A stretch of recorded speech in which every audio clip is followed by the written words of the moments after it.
Good morning बेटा। आज हम हमारे नए टॉपिक के साथ शुरुआत करेंगे। प्रधानमंत्री। प्रधानमंत्री भारत के संविधान के अनुच्छेद 74 में भारत के संविधान के अनुच्छेद भारत के संविधान का अनुच्छेद 74 जो है वो प्रधानमंत्री पद के बारे में बताता है, प्रधानमंत्री पद की व्यवस्था करता है।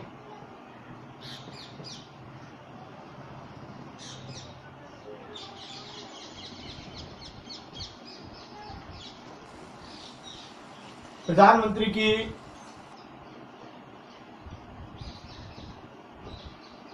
नियुक्ति के संबंध में अनुच्छेद 75 कहता है प्रधानमंत्री की नियुक्ति कि भारत के प्रधानमंत्री की नियुक्ति कौन करेगा?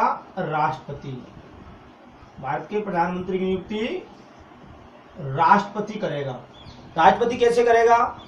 लोकसभा में बहुमत प्राप्त दल के नेता को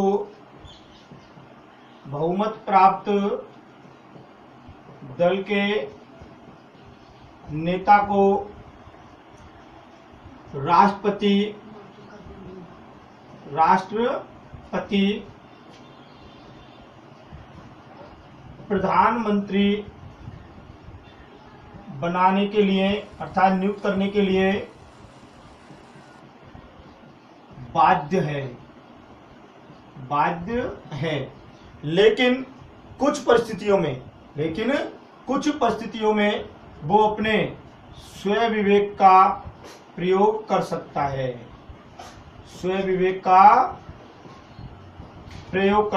कब? कुछ परिस्थितियों में। अर्थात भारत के प्रधानमंत्री की नियुक्ति जो है राष्ट्रपति द्वारा की जाती है।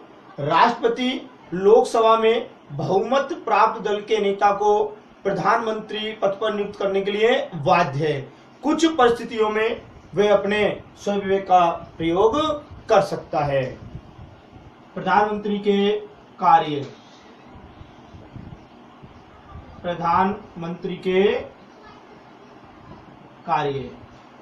के कार्य में जो है मंत्रिपरिषद का निर्माण, गठन अर्थात मंत्रिपरिषद का निर्माण।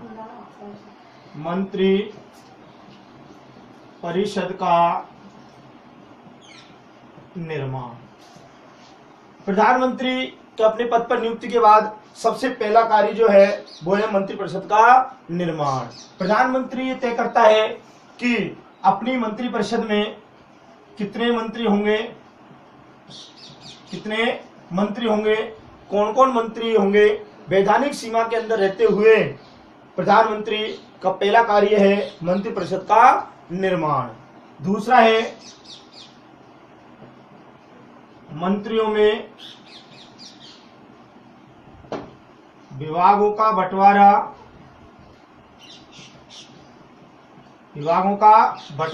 और परिवर्तन। प्रधानमंत्री का दूसरा कार्य है मंत्रियों में विभागों का बंटवारा, किस किस मंत्री को कौन कौन सा विभाग दिया जाए, उनका बंटवारा जो है वो प्रधानमंत्री करता है। उनमें परिवर्तन जो है वो भी प्रधानमंत्री द्वारा किया जाता है।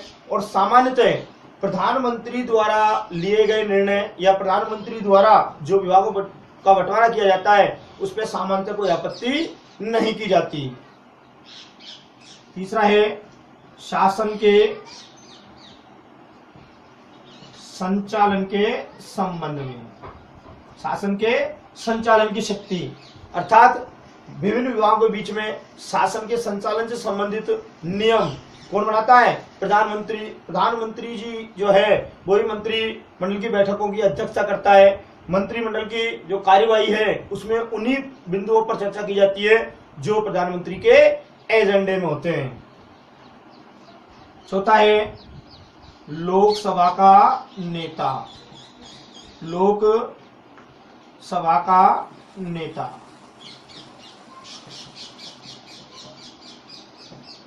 प्रधानमंत्री जो है लोकसभा का नेता होता है। कार्यवाहियों में वही अध्यक्ष करता है, सभापतित्व करता है और उसके द्वारा निर्धारित एजेंडों पर ही चर्चा विचार किया जाता है। राष्ट्रपति व मंत्रिपरिषद के बीच, मंत्रिमंडल के बीच संबंध स्थापित करता,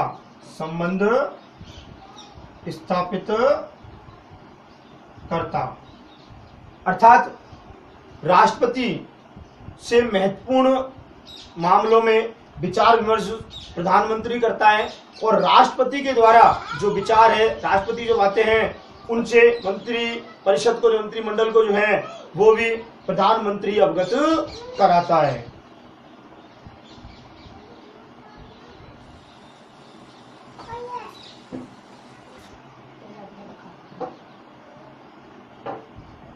पदों पर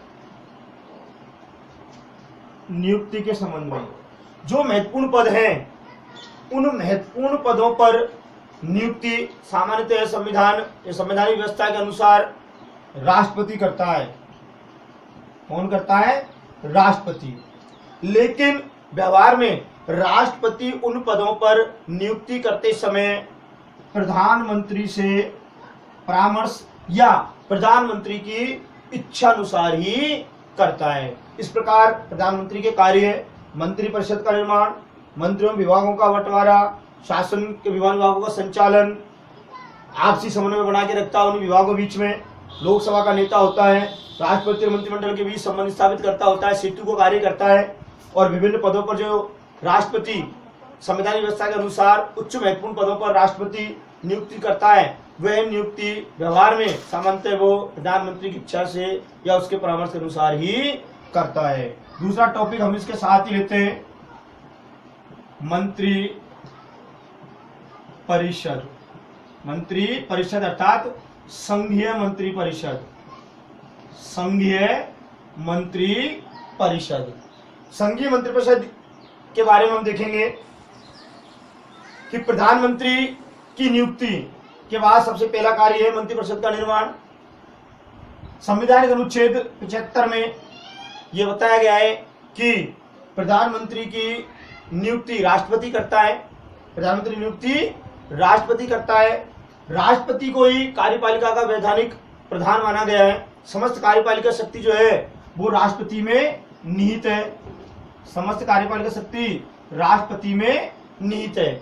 लेकिन राष्ट्रपति को उसके कार्यों के संचालन में सहायता और परामर्श देने के लिए एक मंत्री परिषद होती है। क्या होती है? मंत्री परिषद। और मंत्री परिषद का मुखिया कौन होता है? प्रधानमंत्री। मंत्री परिषद का मुखिया जो है प्रधानमंत्री होता है। मंत्री परिषद का गठन सबसे पहले प्रधानमंत्री की नियुक्ति, जो अपन उसमें टॉपिक में देखा था, इसमें भी वही टॉपिक है, प्रधानमंत्री की नियुक्ति।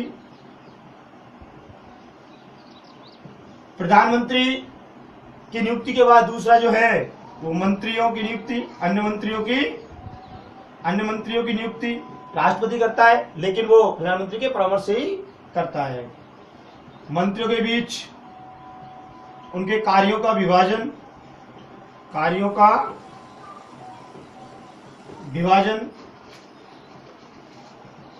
विभागों के बीच आपसी समन्वय। 5 जो है मंत्रियों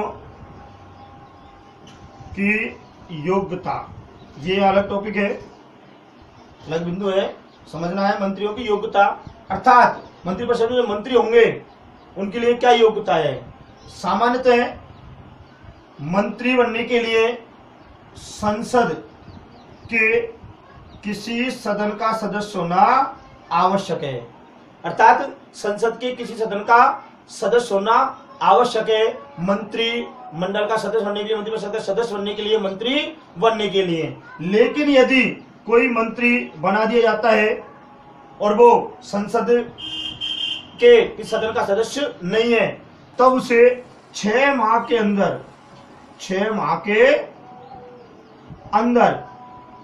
अंदर संसद की सदन का सदस्य बनना आवश्यक है। यदि वो सदस्य नहीं बनेगा तो उसे अपना पद छोड़ना होगा, छोड़ना होगा। यह है मंत्रियों की योग्यता, अर्थात कब वो मंत्री बन सकता है।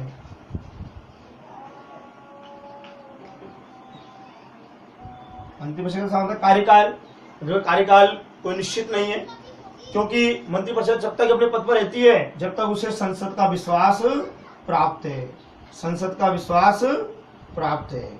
सामान्यतः लोकसभा के कार्यकाल तक अर्थात 5 वर्ष तक ये अपने पद पर रहते हैं, बनी रहती है, मंत्रिपरिषद बनी रहती है। मंत्रियों की श्रेणियां, मंत्रियों की श्रेणियां 3 प्रकार के मंत्री होते हैं। पहले है कैबिनेट स्तर अर्थात कैबिनेट मंत्री, दूसरे हैं राज्य मंत्री और तीसरे हैं उप मंत्री। कैबिनेट मंत्री, राज्य मंत्री और उप मंत्री। कैबिनेट मंत्री जो है सर्वोच्च होते हैं, इनके पास एक विभाग या एक से अधिक विभागों की जिम्मेदारी होती है और जो महत्वपूर्ण मामले हैं देश हित के, राष्ट्र हित के या महत्वपूर्ण सर्वोच्च जो मामले हैं उनमें कैबिनेट मंत्री ही निर्णय लेते हैं, कैबिनेट मंत्री ही उनमें बैठक करते हैं, उन मामलों को देखते हैं। उसके बाद स्वतंत्र प्रभार वाले राज्य मंत्री होते हैं और उप मंत्री होते हैं जो उन्हें अपने कार्यों में मदद करते हैं। यह आपकी मंत्री परिषद। मंत्रिपरिषद को भारतीय शासन व्यवस्था का हृदय भी कहा गया, हृदय आत्मा कहा गया। क्यों? क्योंकि मंत्री परिषद ही राष्ट्रपति को उसके कार्यों के संचालन में मदद, सहायता करती है, परामर्श करती है। और मंत्री परिषद का निर्माण, गठन जो है तो सबसे पहले प्रधानमंत्री की नियुक्ति, प्रधानमंत्री की सलाह से अन्य मंत्रियों की नियुक्ति, उनके बीच कार्यों का संचालन, आदान प्रदान, परिवर्तन, मंत्रियों की योग्यता, संसद का सदस्य होना, संसद के दोनों सदनों की सदन का सदस्य होना आवश्यक है। यदि नहीं है तो 6 महीने के अंदर उसे सदस्य बनना है, नहीं पद छोड़ना होगा। कार्यकाल, सामान्य कार्यकाल जो है निश्चित नहीं होता, क्योंकि संसद के विश्वास बात जब तक जो है पद पर रहती है। सामान्यतः तो लोकसभा का कार्यकाल है 5 वर्ष, वो इसके लिए भी तय है। और मंत्रियों की श्रेणियां 3 मंत्री होते हैं, कैबिनेट स्तर के मंत्री, राज्य मंत्री और उप मंत्री। इसके बाद हम देखेंगे मंत्री परिषद की शक्तियां। ये टॉपिक पूरा हो जाएगा। मंत्री परिषद की शक्तियां इंपोर्टेंट टॉपिक है, एग्जाम के हिसाब से भी संघीय मंत्री परिषद जो है वो इंपोर्टेंट टॉपिक है। इस चैप्टर में हम प्रेसिडेंट, राष्ट्रपति पढ़ चुके हैं, सर्वोच्च न्यायालय पढ़ चुके हैं, लोकसभा और राज्यसभा हम पढ़ चुके हैं, प्रधानमंत्री हमने पढ़ लिया और मंत्रिपरिषद हमने पढ़ ली। और अथवा में इस चैप्टर में क्वेश्चन आएंगे। निश्चित रूप से यदि आप इन सबको तैयार करते हो तो आप उस क्वेश्चन का आंसर लिख सकते हो। मंत्रिपरिषद की शक्तियां, राष्ट्रीय नीति निर्धारित करना, राष्ट्रीय नीति निर्धारित करना, कानून निर्माण पर नियंत्रण, कानून निर्माण पर नियंत्रण, राष्ट्रीय कार्यपालिका पर सर्वोच्च नियंत्रण, राष्ट्रीय कार्यपालिका पर सर्वोच्च नियंत्रण। चौथा है वित्तीय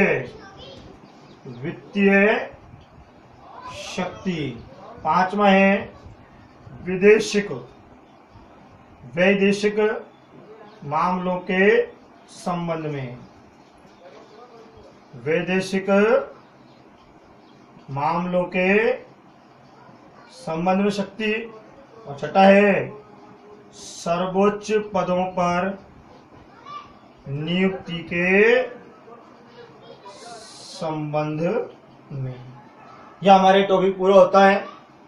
प्रधानमंत्री की नियुक्ति, सबसे पहले प्रधानमंत्री वाला टॉपिक। प्रधानमंत्री की नियुक्ति राष्ट्रपति करता है। लोकसभा में बहुमत प्राप्त दल के नेता को राष्ट्रपति जो है प्रधानमंत्री पद पर नियुक्त करने के लिए बाध्य है। कुछ परिस्थितियों में वो अपने विवेक का उपयोग, स्वविवेक का प्रयोग कर सकता है। मंत्री परिषद का निर्माण करता है, प्रधानमंत्री उनके बीच कार्यों को विभाजन करता है, बंटवारा करता है, शासन विभागों का संचालन करता है, उनमें आपसी समन्वय बनाए रखता है, लोकसभा का नेता होता है, राष्ट्रपति मंत्री परिषद उसके बीच में संबंध स्थापित करता होता है, मामलों को राष्ट्रपति को जानकारी और राष्ट्रपति के द्वारा विचारों को अपने मंत्रिमंडल तक लाना, पहुंचाना, उनको अवगत कराना, ये प्रधानमंत्री का है। विभिन्न पदों पर नियुक्ति के संबंध में जो राष्ट्रपति उन सर्वोच्च पदों पर नियुक्ति करता है, व्यवहार में सामान्यतः वो प्रधानमंत्री के परामर्श से ही करता है, उसकी इच्छा अनुसार ही करता है। सेकंड टॉपिक अपने पढ़ा था मंत्रिपरिषद, जिसे भारतीय शासन व्यवस्था का हृदय और आत्मा कहा जाता है। मंत्रिपरिषद का गठन, सारे बिंदु हमने देखे। और मंत्रिपरिषद की शक्तियां, राष्ट्रीय नीति निर्धारित करना, कानून निर्माण पर नियंत्रण, राष्ट्रीय कार्यपालिका पर सर्वोच्च नियंत्रण, वित्तीय शक्ति, वैदेशिक मामलों के संबंध में और सर्वोच्च पद पर नियुक्ति के संबंध में यह संघीय मंत्रिपरिषद की शक्ति, संघीय मंत्रिपरिषद। ये टॉपिक समझो, पढ़ो और इनको याद करो। धन्यवाद।